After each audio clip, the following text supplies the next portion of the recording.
ሁለት 10 ቀናት ብቻ ቀርተውታል። የሰባተኛው ጠቅላላ ምርጫ ሊካሄድ ቀነ ቀጠሮ ከተቆረጠለት በኋላ የፖለቲካ ፓርቲዎች እንደ ሀገር በተለያዩ ዝግጅቶች እያለፉ ዛሬ የምረጡኝ ቅስቀሳ ምዕራፍ ላይ ደርሰዋል።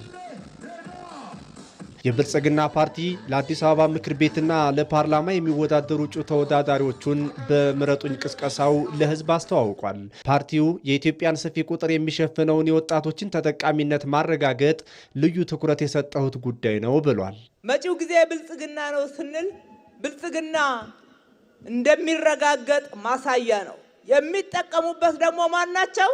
ወጣቶች ናቸው። አገር እየተገነባች ያለችው ለወጣቶች ነው።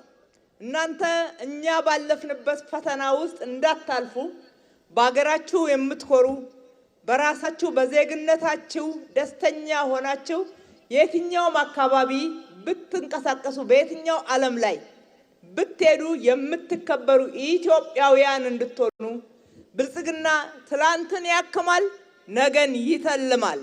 ሀገር ስትገነባ በዘላቂ ሰላምና ፍትሃዊ ተጠቃሚነት ላይ እንዲሆን የብልጽግና ፓርቲ የመረጠው መንገድ ስለ ኢትዮጵያ ሲባል ተደምሮ መስራትን እንደሆነ ተጠቁሟል። ትላንትና ወጣቶች በተገቢው ሁኔታ ትኩረት ስላልተሰጣቸው ትኩረት ይገባቸዋል ብሎ ብልጽግና በተግባር እየሰራ ነው። ወጣቶችን መፈረጅ ትክክል አይደለም ብለን ነው የምናምነው። ኢትዮጵያ ደግሞ ከ67% በላይ ህዝቦቿ ወጣቶች ስለሆኑ ለወጣቶች ልዩ ትኩረት ይሰጣል። እናንተ የምትመሩት ሀገር የበለጸገች፣ እናንተ ነገ የምትመሯት ሀገር ዕዳ ሳይሆን ምንዳን የተረከበች መልሳ ምንዳን ለሌላ ትውልድ የምታስረክብን ሀገር ነው። ብልጽግናን ምረጡ ስንል ብልጽግና ጫፍና ጫፍ የቆሙ ዋልታ ረገጥ አስተሳሰቦችን ከየትኛውም ጫፍ ቢመጣ አይቀበልም። ብልጽግና ሚዛናዊ ነው። ብልጽግና ብዝሃነትን ያከብራል። ብልጽግና በብዝሃነት ውስጥ ደግሞ አንድነትን ማጠናከር አለብን ይላል። የብልጽግና ፓርቲ ቃልን በተግባር እየፈጸመ ሀገርን ከተስፋ ወደሚታይ ለውጥ ማሸጋገር የቻለ ስለመሆኑም በምርጫ ቅስቀሳው ተገልጿል።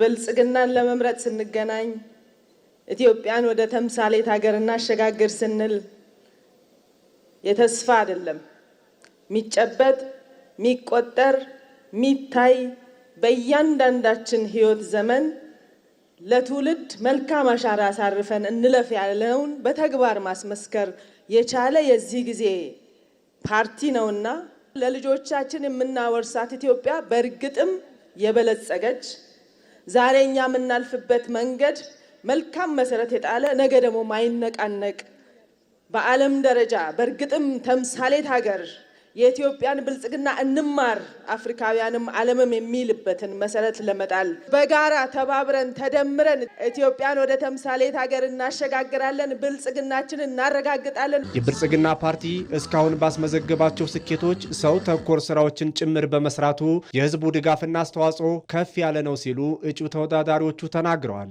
በፓርቲያችን ለመጡ ታላላቅ ስኬቶች ሁሌም በጀርባችን ሆናችሁ እየደገፋችሁን አብራችሁን እየሰራችሁ ለዚህ ስኬት በቅተናል። እንደ ሀገር በርካታ ስራዎች የሚታዩ የሚጨበጡ ለውጦች በኢትዮጵያ መጥተዋል፣ ብርሃን ታይተዋል ማለት ነው። ብልጽግና ሁልጊዜም ምርጫችን ነው፣ ሰው ተኮር ነው።